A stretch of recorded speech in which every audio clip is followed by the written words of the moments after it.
Drive distracted. Brought to you by NHTSA and the Ad Council.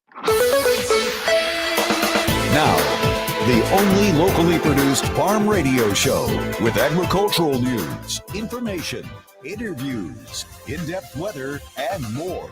It's Terry Henne and his Farm Show on 100.5 and 790 News Radio WSGW and online WSGW.com. A mostly sunny good morning to you. I hope your day is going well for you, wherever you might be. Terry Henne here at Radio Center, along with Matthew Lester and Lakin Dew Russell. After a very nice weekend, pleasant in terms of humidity. We didn't have a whole lot of humidity out there. A little bit of sprinkle here and there real early on Saturday morning. But other than that, it was dry and the humidity was down. So we did have quite a bit of dry down. And right now, some folks are asking for some rain. It's going to be a few days before we see that. We'll get into that forecast, though, in just a moment. We do have a high-pressure system right now that's over Lake Superior. It's going to drift to the east of Michigan, eastern Ontario, western Quebec province, down into New York State, Pennsylvania, then eventually down into Virginia. And that's going to be influencing our weather over the next several days, in particular that high-pressure system. Where it is not affecting the weather, they are getting all sorts of nasty stuff.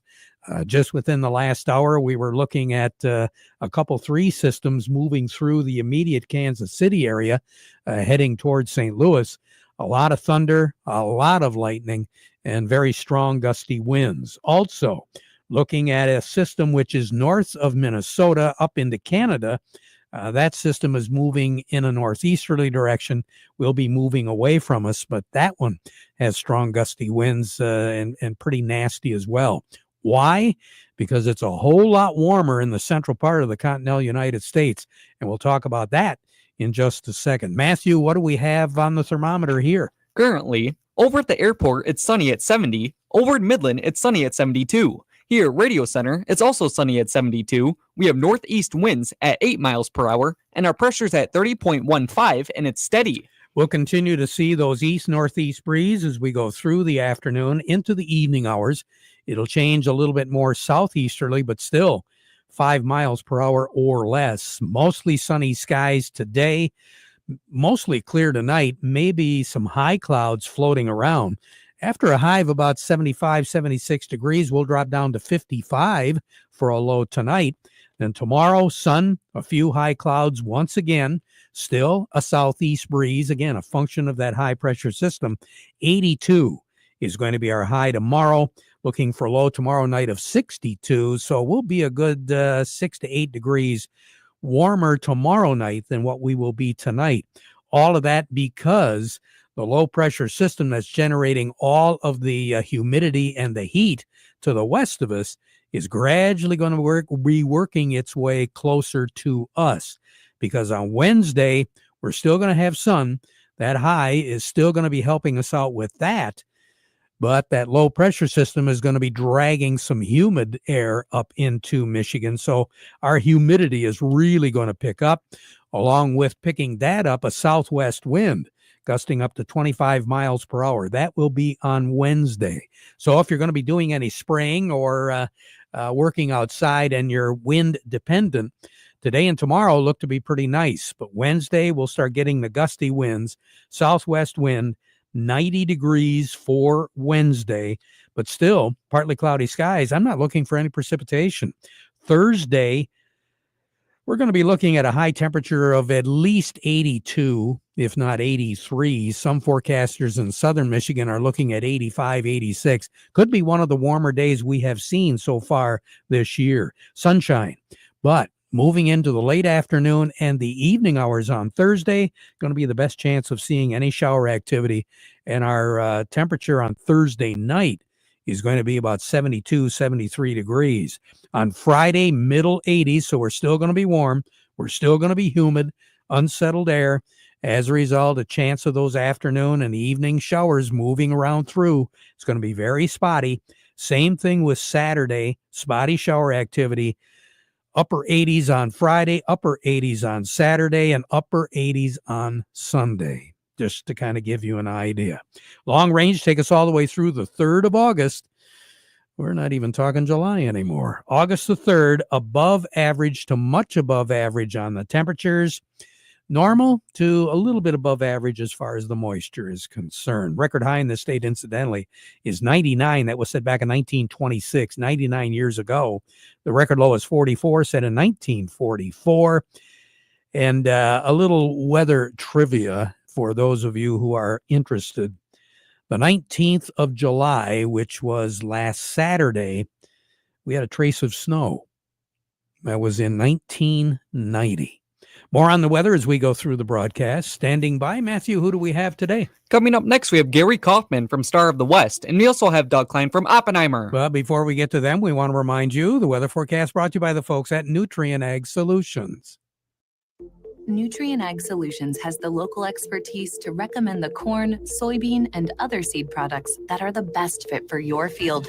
Plus, unparalleled agronomic support with products and services to unlock yield potential and improve crop performance from planting to harvest. Ask about our financing options to help you get more from every acre and lead the field. Visit your local Nutrient Ag Solutions branch or go to nutrientagsolutions.com. Say, do you want to unlock the secret to higher yields? If you're applying dry fertilizer, the key to better yield potential is Titan XC. Titan XC is a fertilizer biocatalyst that unlocks and releases the bound-up nutrients in granular fertilizer, promoting better root uptake and plant growth. Drive performance this season and beyond. Release more nutrition. Expect better results with Titan XC. For more information, visit lpi.ag/unlock or contact your Nutrient Ag Solutions crop consultant today. Farm Service brought to you today by the folks at Roof Max. My friend Ben, AskBenHow.com is becoming a very popular website because a lot of folks are taking a look at their roofs. They're taking a look at their homes. They're doing a lot of remodeling. And they don't have a whole lot of money to spend. Quite frankly, they really wish that they didn't have to do what they have to do. But maintaining your roof is just like maintaining your equipment, maintaining anything. It does need care. It does need attention. And that's why you should get a hold of Ben. You can call him on his cell. I think this is his office, 989-859-6751. Again, that's 989-859-6751. Tell him you want a free roof assessment. You really should know what you've got up there because it's not like you can just walk up to your house and take a look at your roof and say, hey, everything looks good. You got to get up there. You got to look. And the chances are, if you do need some work done, the guy that you want to be talking to is Ben. AskBenHow.com because he can restore flexibility and extend the life of that roof with his product called Roof Max. I've seen it. I've done it. I've had it done. And trust me, I really do believe in the product and in Ben. AskBenHow.com because a little care today will save you a whole lot more tomorrow. Before we get to the markets, I want to give Gary Kaufman a couple more minutes here to get him up in the right direction, Lake. And Russell joining me this morning. What are we going to talk about today? Good morning, Terry. Yes, we're going to talk about what it means for the corn industry with the replacement of high fructose corn syrup with cane sugar in Coke products, along with an upcoming event in Frankenmuth for growers in August. Oh, very interesting. Yeah, Coca-Cola going to be changing things just a little bit, huh? They are. Here we go. Let's find out if we had any luck. Gary Kaufman at Star of the West, good morning. How are you? Good morning, Terry. Good morning, Lakin. Well, the last time I looked, I thought, maybe I should put Gary on at the end of the show. Well, that's what Cody and I debated on Friday, who wanted to do the Friday report, being Kevin was out, and he took the lead there, in which he'd made the right decision, because we had a nice positive day on Friday. Well, today is a different day, and of course, we're giving it back what we gained on Friday pretty much, Terry, unfortunately. Looks like soybeans taking a pretty good hit right now. Yeah, soybeans, they had a pretty decent gain the last 3 days. Last week, I think we gained about 35 cents a bushel, so we're giving back about 15 of those 35 today. And it's basically the same kind of headline news, just good rain throughout the Corn Belt, whether you're talking Illinois, Iowa, we're getting rains at the right time and enough of it, and crop is, as we can see in our backyards, it look fantastic, so. Boy, it sure does. And as far as the wheat harvest goes, I'm seeing some straw come off now. The guys kind of clipped the stubble a little low, and that straw looks pretty good too. It's in good shape. Yeah. We got, just enough dry weather, not only in the Frankenmuth area here, but the Thumb area too. It looks like the guys finished up harvest over the weekend up there, and towards our Emmett location and towards Port Huron. I think they'll be done probably by tomorrow over that way. So, but yeah, the straw looks fantastic. So yeah, it's just, another, revenue point when the guys grow wheat is to make a little money on the straw too. So. Yeah, they can. Just real quick, as far as falling numbers go, I've heard a little here and there, but what are you looking at right now?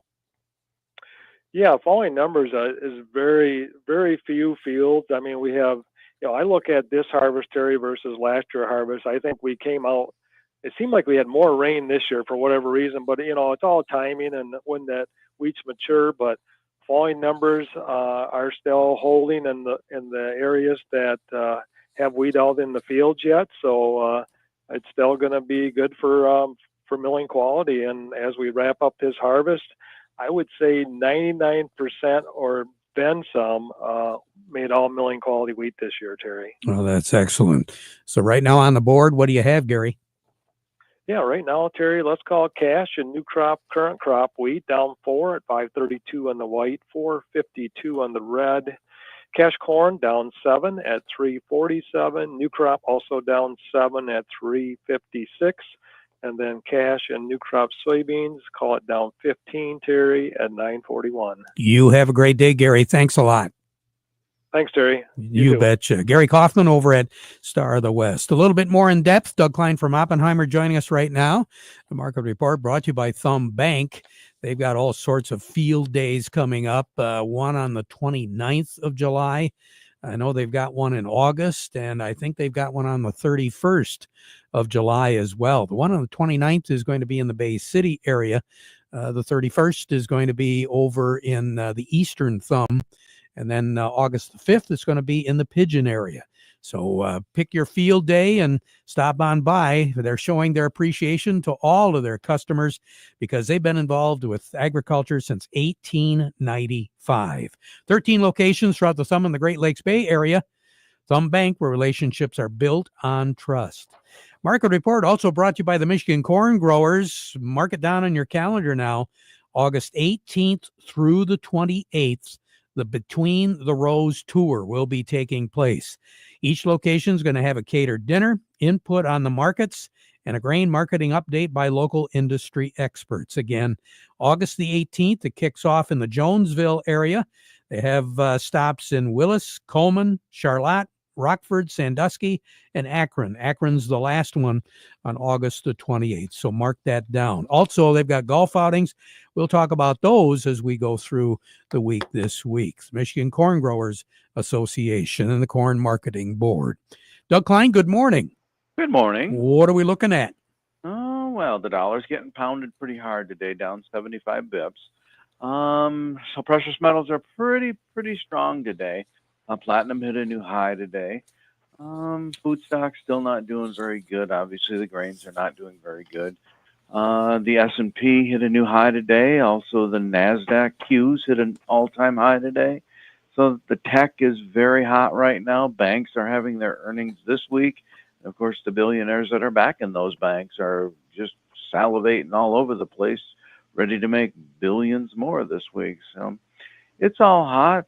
If you got it going on, hang in there. So here's your numbers. The September corn is $4.50 a penny, down 8 cents. December corn $4.20 down 7.5. The August soybeans 10.12, down 15 3/4. November soybeans 10.20.5, down 15 1/4. September wheat 5.42, down 4 1/4. And December wheat is 5.63 1/4, down 3 3/4. Crude oil fairly steady, 65.68, down 37 cents. Heating oil 248.31, up 3 cents. Gasoline is 213.34, down 2 cents. Natural gas kind of getting pounded, 3.37, down 22.5 cents. So that's about 6.5%. Over to currencies. Canadian dollar, US dollar buys $1.3689 Canadian. That's down 32 ticks. The dollar buys 147.34 yen. That's down 147 ticks. The euro's at 117.07. That's up 82 ticks. And the dollar's at 97.74, down 74 ticks. Gold's at 34.13, up $54.20 an ounce. Silver's 39.12, up 83.25 cents. Platinum's 14.8320, up 26.60, and copper's at 561.85, up 1.4%. All right. Well, just keep the floaties on, Doug. Oh my. All right. We'll talk to you later. Okay. Doug Klein over at Oppenheimer. Farm Service brought to you today by the folks at Freeland Bean and Grain. You know, they've got a great selection of products from Sure Crop and Nature's, help you increase your yields. And of course, that expert advice from Vic Huffer. A lot of folks having to deal with issues out in the fields right now. Insects are having a heyday. Might be a very good idea to be in touch with Vic. Remember, serving you is their business, and they've been doing it since 1983. That's Freeland Bean and Grain. Tuscola County Fair beginning to start up. They had a busy weekend with harness racing. Today, they're getting everything in gear. No carnival rides today, but a little bit later on this afternoon, they're going to have the $1,000 egg toss, which is sponsored by the Dogs Barking Roofing. It's going to be in the grandstand. That promises to be a lot of fun. You might want to check it out. Tuscola County Fair underway, and of course, it'll go all the way through Saturday, and we'll be broadcasting from the fair this coming Friday. That's when the livestock auctions will be taking place. And our broadcast brought to you by the folks at the Frankenmuth Credit Union. We say good morning to Eric Sawatsky with Yo and Yo. Eric, good morning. How are you? I'm doing great, Terry. That big, beautiful bill just won't go away. What are we talking about today? Yeah, Terry, today I wanted to talk about a few of the business provisions that are in the bill. And generally, I would say they're all pretty positive. A number of things that we've been talking about for a while that they've tried to stick in different bills to help out the business owners and so forth. And a lot of these things did get in the bill. So I wanted to highlight a few of them that are going to impact all of our small business owners and a lot of our farm owners as well. So first is they basically made permanent the small business deduction, which for anybody that has a partnership or an S corporation, those types of entities, they've been allowed basically a 20% haircut on their net income for the business before they calculate tax. So that was scheduled to go away, and they were basically going to pay tax on that full net income again. But now it's a permanent deduction. They toyed around changing it to 23%. It just basically stayed the way it's been at 20%. So that's a positive for a lot of those smaller businesses that are pass-through entities, and they pay tax at the personal level.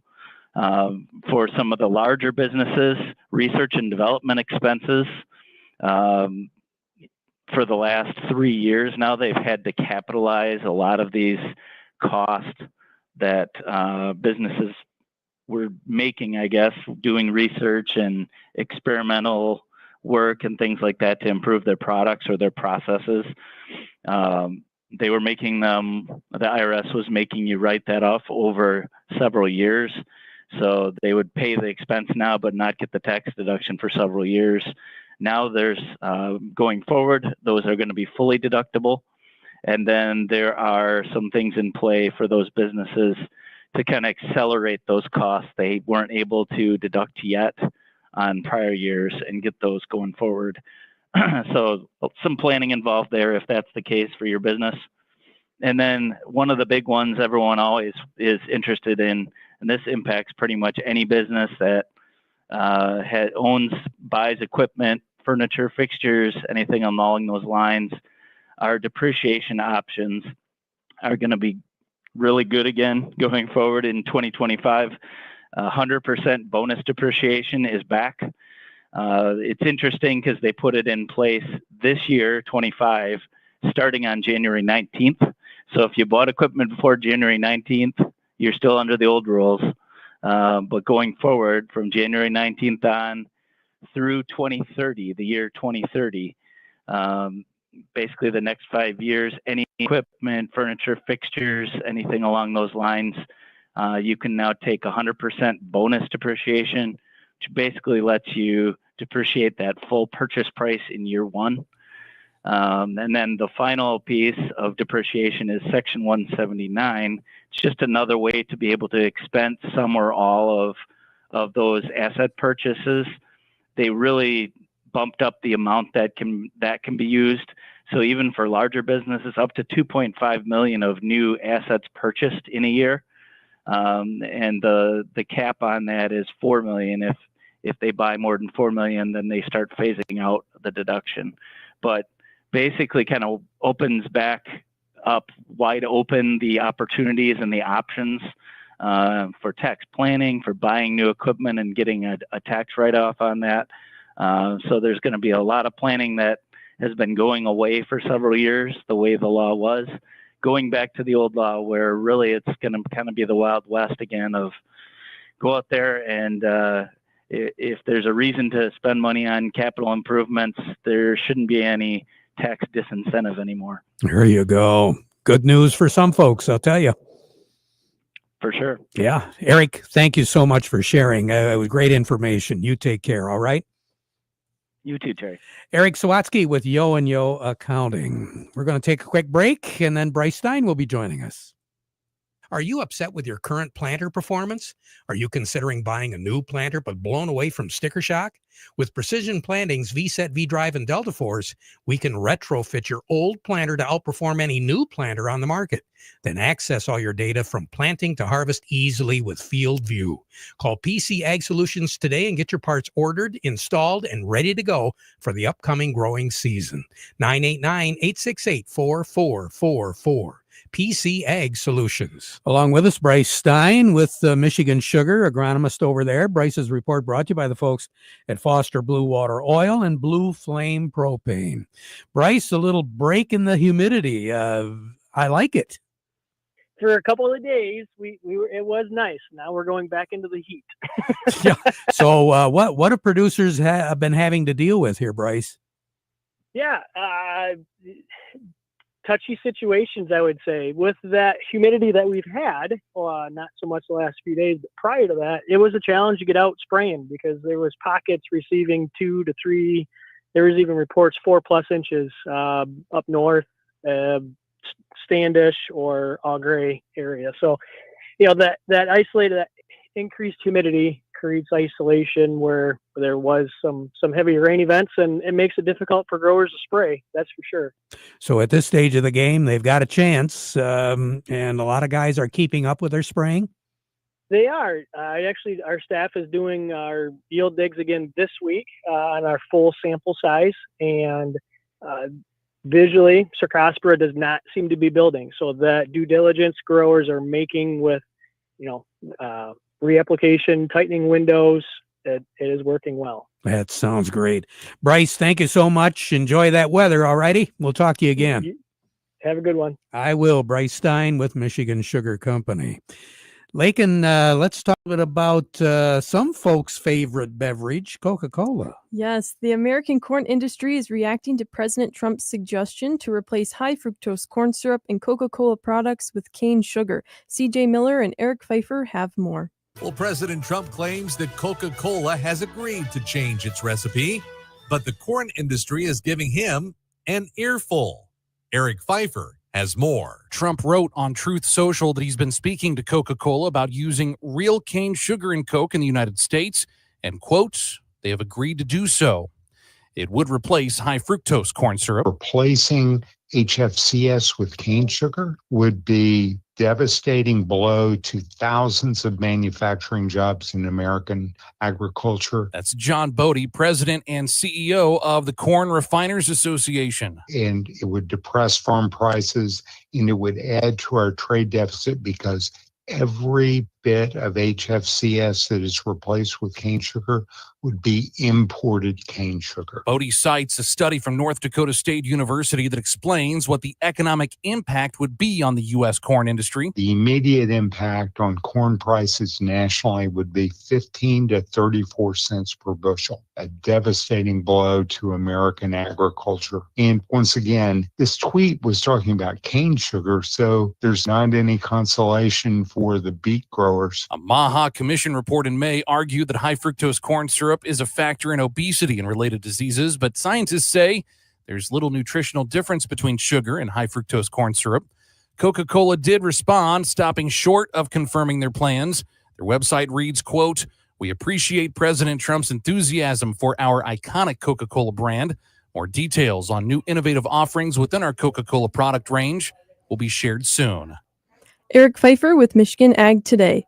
An upcoming Farming Forward workshop will be hosted at the Saginaw Valley Research and Extension Center in Frankenmuth on Friday, August 15th from 8:30 to 11:30 a.m. The event will focus on farmland succession planning, land linking, and permanent land protection tools. The workshop presenters have experience supporting access to land, farmland protection, succession planning, and can guide landowners through the complexities of land transfer. The free event will offer morning refreshments and conclude with lunch. To register, call 616-738-4852.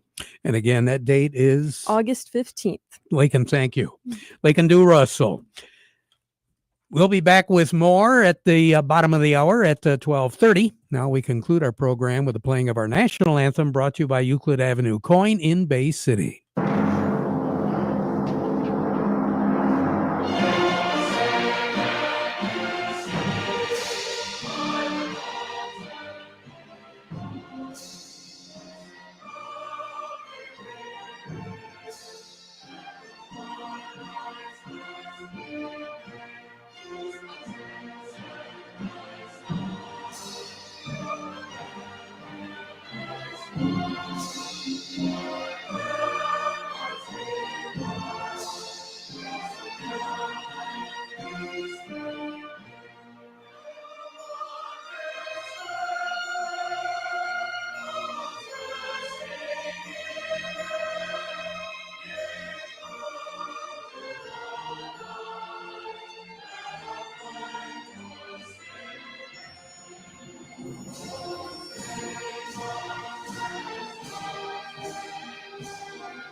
Broadcasting from the Stormmaster Exterior Studios, WSGW, Saginaw, Bay City, Midland, WSGW-FM, Carlton,